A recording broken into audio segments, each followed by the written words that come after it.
नमस्कार दोस्तों, मैं आप सभी का स्वागत करता हूं एक बार फिर से आपके अपने परिवार बैक बेंच ब्रेंच में। तो दोस्तों, क्या आप सिर्फ एक एग्जाम के लिए प्रिपेयर कर रहे हो? अगर मैं कहूं कि आप एक ही एग्जाम की प्रिपरेशन करके आप लोग एसएससी, आरआरबी, आरआरबी और डीडीए जो भी रिसेंट में आया है और और स्टेट ए जेई या फिर एनएचपीसी, ठीक है, जेई, एनएचपीसी जेई, आप लोग मल्टीपल एग्जाम क्रैक कर सकते हैं। तो आप शायद आपको यकीन नहीं होगा, ठीक है, लेकिन ये सच है। मैं भी जब अपने टाइम में प्रिपरेशन कर रहा था, मतलब जब मैं प्रिपरेशन कर रहा था यूपीएससी, ठीक है, मतलब इंजीनियरिंग सर्विस के लिए प्रिपरेशन करते करते मैंने मल्टीपल एग्जाम को क्रैक किया, ठीक है। तो अगर एक स्मार्ट स्ट्रेटेजी से आप लोग प्रिपरेशन करते हैं, ठीक है, तो मल्टीपल एग्जाम में सिलेक्शन लेना पॉसिबल है, ठीक। तो मैं आज ऐसे ही कुछ चीजों पे आप लोगों से बात करने आया हूँ, ठीक है। तो आज मैं आप लोगों से 3 पॉइंट्स पे बातें करने आया हूँ कि कैसे आप लोग वन प्रिपरेशन में मल्टीपल एग्जाम को क्रैक कर सकते हैं, ठीक। तो आप लोग मेरा टेलीग्राम चैनल ज्वाइन कर लेना, जिसका लिंक मैं नीचे वीडियो के डिस्क्रिप्शन में डाल दूंगा, ठीक है, जहां आप लोग को क्लास से रिलेटेड हर एक अपडेट मिलेगा, ठीक है। और आने वाला जितने भी क्लासेज हैं, मेंटरशिप प्रोग्राम है, उन सबका आप लोग को अपडेट इसी टेलीग्राम चैनल पर मिलेगा, ठीक है। तो चलिए इस वीडियो को स्टार्ट करते हैं। तो देखो, मैं कुछ पॉइंट्स लिखता हूं आप लोगों के सामने, ठीक। पॉइंट नंबर एक पॉइंट नंबर एक है हमारा कि कॉमन कॉमन सिलेबस, ठीक है। और दूसरा पॉइंट क्या है कि एग्जाम के बीच में जो होता है ना, आप लोगों को डिफरेंस समझ में आना, ठीक है, डिफरेंस समझ में आना, ठीक है, समझ में आना, ओके। और तीसरा पॉइंट क्या है? तीसरा पॉइंट है स्मार्ट प्लानिंग, स्मार्ट प्लान, ठीक। तो ये कुछ 3 पॉइंट है जिन पे हम लोग एक एक करके बातें करेंगे। तो आप लोग आराम से इस वीडियो को लास्ट तक देखिए, आप लोगों को बहुत कुछ सीखने को, बहुत कुछ जानने को मिलेगा। कान में ईयरफोन लगा लें और आराम से सुनो पेशेंसली, ठीक है। तो देखो, अब मैं बात करता हूँ कॉमन सब्जेक्ट की। तो सिविल इंजीनियरिंग, ठीक है, या फिर आप इंजीनियरिंग के किसी भी ब्रांच में हैं, ये ब्रांच से हैं, ठीक। सिविल इंजीनियरिंग, सिविल इंजीनियरिंग का जो सिलेबस है ना, लगभग 70 से 80% सेम होता है सभी एग्जाम का, मतलब कॉमन होता है, ठीक है। जैसे जैसे कि बीएमसी है ना, सोयल, ठीक है, सर्वे, सर्वेइंग, एफएम, इरिगेशन, है ना, इन्वायरमेंट, इन्वायरमेंट, है ना, और एस्टिमेट, मतलब कि बहुत सारे ऐसे मेजर सब्जेक्ट्स, ठीक है, जो सिविल इंजीनियरिंग में आप लोग को पढ़ाया जाता है, ठीक है, वो सारे एग्जाम में क्या होते हैं, कॉमन होता है, ठीक। तो क्या फायदा 3-3 4-4, मतलब मल्टीपल्स एग्जाम का प्रिपरेशन सिंगल उसमें करके, मतलब सेपरेट करके, है ना। तो आप लोग एक सब्जेक्ट को बार बार पढ़ के ना, उसको ऐसा मन में बैठा लो, ठीक है, कि आप लोग किसी भी एग्जाम में जाके बैठो ना, तो उस सब्जेक्ट से अगर क्वेश्चंस आया है, ठीक, तो आपसे छूटना नहीं चाहिए, ठीक। तो अभी मैं एक मेंटरशिप प्रोग्राम चला रहा हूं एसएससी जेई के लिए, ठीक है, आगाज सीरीज, आगाज सीरीज, ठीक है, यूट्यूब चैनल पे इसी पे, ठीक। तो उसमें क्या है, हम लोग जनरली एसएससी जेई का पूरा सिलेबस कवर अप कर रहे हैं, ठीक। अगर आप लोगों ने एसएससी जेई का सिलेबस पूरा अच्छे से पढ़ लिया ना, तो हर एक एग्जाम का सिलेबस मान लो आप लोगों ने 80% कंप्लीट कर लिया है। क्योंकि एसएससी जेई में क्या क्या है, देखो, एसएससी जेई में जो है वो जीए वाला पोर्शन है, ठीक। जीए में क्या है, जीए में है आपका पॉलिटी, है ना, पॉलिटी, जियोग्राफी, हिस्ट्री, और फिर उसके बाद स्टैटिक्स और सीए, और उसके बाद आता है रीजनिंग भी है इसमें आप लोग का, है ना। तो नॉन टेक में ये है। तो ये तो हर एग्जाम में आता है, बस जो नहीं आता है वो क्या है, मैथ। बहुत सारे एग्जाम्स ऐसे हैं, ठीक है, जो स्टेट लेवल के एग्जाम है या फिर अदर सेंट्रल लेवल के एग्जाम है, ठीक है। जैसे कि डीडीए की मैं बात करूं, डीडीए में क्या है, मैथ भी है। आरआरबी जेई की मैं बात करूं, आरआरबी जेई में क्या है, मैथ भी है ना।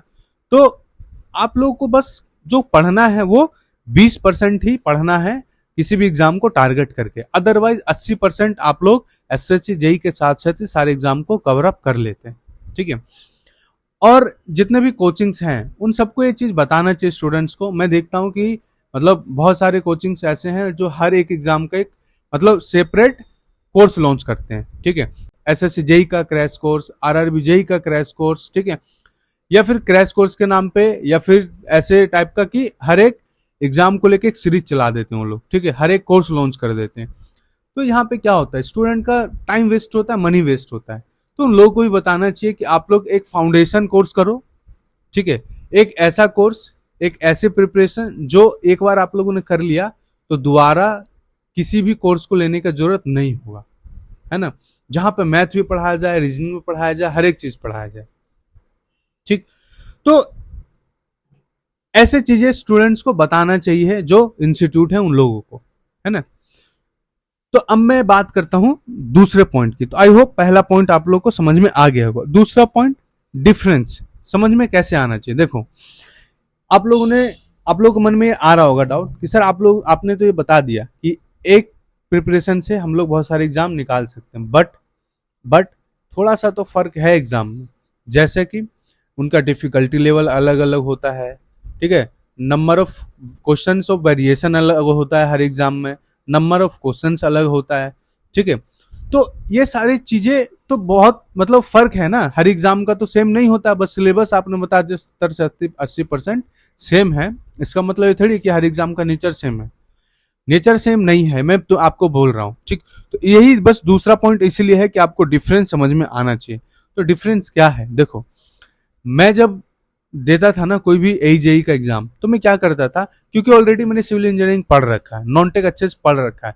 अब हम लोग इंजीनियर हैं, तो मैथ की मैं बात करूं तो मैथ हम लोग 2 मंथ में प्रिपेयर कर सकते हैं। कोई भी एग्जाम अगर नोटिफिकेशन आने के डेट से बोलूं तो एग्जाम कंडक्ट होने का जो ड्यूरेशन बीच में होता है वो 1.5 मंथ से 2 मंथ का होता ही होता है, ठीक। कभी कभी तो 3 मंथ में मिल जाता है आप लोग को, ठीक। तो इन 3 मंथ में जो 20% सिलेबस बचा ना, वो आराम से कवर अप किया जा सकता है, ठीक है। स्मार्ट स्ट्रेटेजी आपके पास हो या स्मार्ट स्टडी प्लान हो तो, ठीक। मैथ ही तो इसको करना है यार। 20% में हुआ क्या, 1-2 टेक्निकल के सब्जेक्ट इधर उधर होगा या फिर मैथ होगा, है ना, यही सारी चीजें हैं। तो मैथ हम लोग बीटेक के 4 साल का सिलेबस एक रात में पढ़ के पूरा सेमेस्टर निपटा देते थे, ठीक है। तो फिर ये तो फिर भी एक सिंगल सब्जेक्ट है, हम लोग कर ही सकते हैं 2 मंथ में, ठीक है। तो अब डिफरेंस समझने के लिए आप लोग क्या करेंगे, जिस भी एग्जाम में आप लोग बैठने वाले हैं उस एग्जाम का पीवाईक्यू करेंगे, ठीक है। पीवाईक्यू आपको उस एग्जाम का नेचर बताएगा, एक डिफिकल्टी लेवल बताएगा, ठीक। अब जैसे कि मैं इसकी एसएससी जेई की बात करूं, तो एसएससी जेई में आप लोग क्या करेंगे, ऑब्जेक्टिव क्वेश्चन ज्यादा से ज्यादा प्रैक्टिस करेंगे, है ना, और इनका पीवाईक्यू प्रैक्टिस करेंगे। पीवाईक्यू क्या करता है कि किसी भी एग्जाम का एक स्टैंडर्ड बताता है, एक डिफिकल्टी लेवल बताता है। हालांकि एसएससी जेई का तो अब वो ट्रेंड अब देखने को मिलेगा, क्योंकि अभी जो फर्स्ट टाइम जो है वो नया वेंडर एग्जाम कंडक्ट करवा रहा है, तो अभी तक का जो ट्रेंड था वो शायद चेंज हो जाए अब, ठीक। तो बाकी एसएससी जेई के अलावा जितने भी एजेई के एग्जाम है स्टेट लेवल के या फिर आरआरबी जेई, सब तो मतलब अभी तक तो पैटर्न सेम ही चलता आ रहा है। आरआरबी का भी तो एग्जाम टीसीएस से लेगा, मतलब जो ट्रेंड है वो तो सेम ही रहेगा, है ना, सिलेबस चेंज नहीं होगा। तो आप लोग आरआरबी जेई का जब नोटिफिकेशन आएगा, अभी सारी चीजों को कंप्लीट कर लो, क्योंकि अल्टीमेटली सिलेक्शन आपको टेक्निकल से ही मिलने वाला है, नॉन टेक से सिलेक्शन नहीं होता है किसी भी टेक्निकल एग्जाम में। तो टेक्निकल को अभी से इतना प्रिपेयर कर लो ताकि जब आपका वो टाइम बचे तो बाद में आप लोग उसको प्रैक्टिस में लगाओ, या फिर जो सब्जेक्ट्स बच गए हैं 20% उसमें लगाओ, ठीक है। और एक चीज और बता देता हूं कि जब नोटिफिकेशन आता है ना, तो नोटिफिकेशन आने के टाइम ना प्रिपरेशन नहीं होता है, प्रिपरेशन पहले होता है, ठीक। तो मैं एक चीज आप लोग और बोलना चाहता हूं, देखो जब भी आप लोग प्रिपरेशन स्टार्ट करें ना, तो ये ना सोचें कि मैं किसी एग्जाम को टारगेट करके पढ़ूंगी या पढ़ूंगा, ठीक। आप लोग को ये सोच के पढ़ना है कि मुझे सिविल इंजीनियरिंग पढ़ना है, या फिर इलेक्ट्रिकल इंजीनियरिंग पढ़ना है, मैकेनिकल इंजीनियरिंग पढ़ना है। ठीक, ये नहीं कि मुझे एसएससी जेई के अकॉर्डिंग पढ़ना, आरआरबी जेई के अकॉर्डिंग पढ़ना, या फिर अदर एजेई के एग्जाम के अकॉर्डिंग पढ़ना। नहीं, आप लोग अगर एक प्रिपरेशन में मल्टीपल एग्जाम क्रैक करना चाहते हैं तो आप लोग को ये माइंडसेट रखना पड़ेगा। ठीक है, तो आप लोग समझो, पहले हर एक एग्जाम को समझ के फिर उसके लिए पढ़ना स्टार्ट करो। ठीक है, क्योंकि बहुत सारे स्टेट एजेई के एग्जाम ऐसे होते हैं जिनमें क्या होता है, मेंस का एग्जाम जो होता है ना, 1 मिनट, कि मेंस का जो एग्जाम होता है उनका, वो होता है सब्जेक्टिव। क्या होता है? सब्जेक्टिव होता है, मतलब आपको थ्योरी लिखना पड़ता है, जैसे सेमेस्टर में लिख देता आप लोग। ठीक, और उसके लिए आप लोग को डिटेल में अच्छे से पढ़ना है। तो आप लोग जब तक पढ़ोगे नहीं डिटेल में, सिविल इंजीनियरिंग कैसे होगा, है ना? तो आप लोग सिविल इंजीनियरिंग समझ के पढ़ें, ये नहीं कि किसी एग्जाम को टारगेट करके हम लोग पढ़ रहे हैं। ठीक, तो आई होप आप लोग को दूसरा पॉइंट भी समझ में आ गया होगा। अब बात करते हैं तीसरे पॉइंट के, स्मार्ट प्लानिंग के ऊपर। अब स्मार्ट प्लानिंग है क्या? ठीक, तो देखो, तो इन सब चीज का एक सॉल्यूशन है कि आप लोग को ना हर एक एग्जाम का अच्छे से पीवाईक्यू करना है। ठीक है, नॉन टेक प्लस टेक्निकल का, अगर नॉन टेक आ रहा है किसी भी एग्जाम में तो, और अपना जो टाइम है वो 70% देना है टेक्निकल को और 30% देना नॉन टेक एग्जाम को। ठीक है, क्योंकि मैं ऐसे ही पढ़ता था, मैं 70% अपना देता था टेक्निकल सब्जेक्ट्स को और 30% देता था नॉन टेक सब्जेक्ट्स को। क्यों? क्योंकि अल्टीमेटली सिलेक्शन टेक्निकल से ही होने वाला है। ठीक है, नॉन टेक तो आपको मेरिट में बना के रखेगा, है ना? अगर 1-2 नंबर कम आ रहा है तो उसको पुश करेगा। ठीक है, तो आप लोग अच्छे से पढ़ो, तो आप लोग पढ़ो अच्छे से, और मैं आगाज सीरीज जो जैसे चल रहा है वो ऐसे ही चलेगा। और आप लोग किस किस एग्जाम की प्रिपरेशन करते हैं, ठीक, तो आप लोग मुझे एक वीडियो के कमेंट्स उसमें बताएंगे, सेक्शन में बताएंगे कि आप लोग किस किस एग्जाम की प्रिपरेशन कर रहे हैं, ताकि आने वाले टाइम में मैं उस एग्जाम को देखते हुए आगे का सीरीज में कंटिन्यू करूं। ठीक, क्योंकि देखो अभी एनएचपीसी जेई आया था, तो मैंने एनएचपीसी जेई के लिए कोई अलग से कुछ मैंने वीडियोस नहीं लेकर आ रहा हूँ, कुछ अलग से मैं मेंटरशिप नहीं दे रहा हूँ आप लोग। क्यों? क्योंकि पता है यार, एसएससी जेई का सिलेबस पढ़ के आपको एनएचपीसी का सिलेबस भी कवर अप हो जाएगा आप लोगों का, तो क्यों मैं इतना सारा आप लोगों को डिस्ट्रैक्शन दूं? अगर मैं हर सब्जेक्ट, हर एक एग्जाम का पर्टिकुलर अगर मैं आप लोग को मेंटरशिप देने लगा ना, तो आप लोग डिस्ट्रैक्ट हो जाओगे। ठीक है, आप लोग का माइंड पे भागेगा कि यार अब मैं किसके लिए पढ़ूं।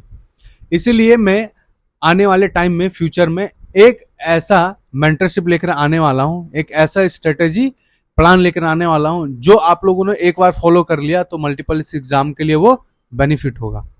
ठीक है, तो उसके लिए आप लोग की हेल्प चाहिए होगी, तो हेल्प तो आप लोग तभी करेंगे जब आप लोग मुझे कमेंट बॉक्स में आप बताएंगे किस किस एग्जाम के लिए आप लोग प्रिपेयर कर रहे हैं।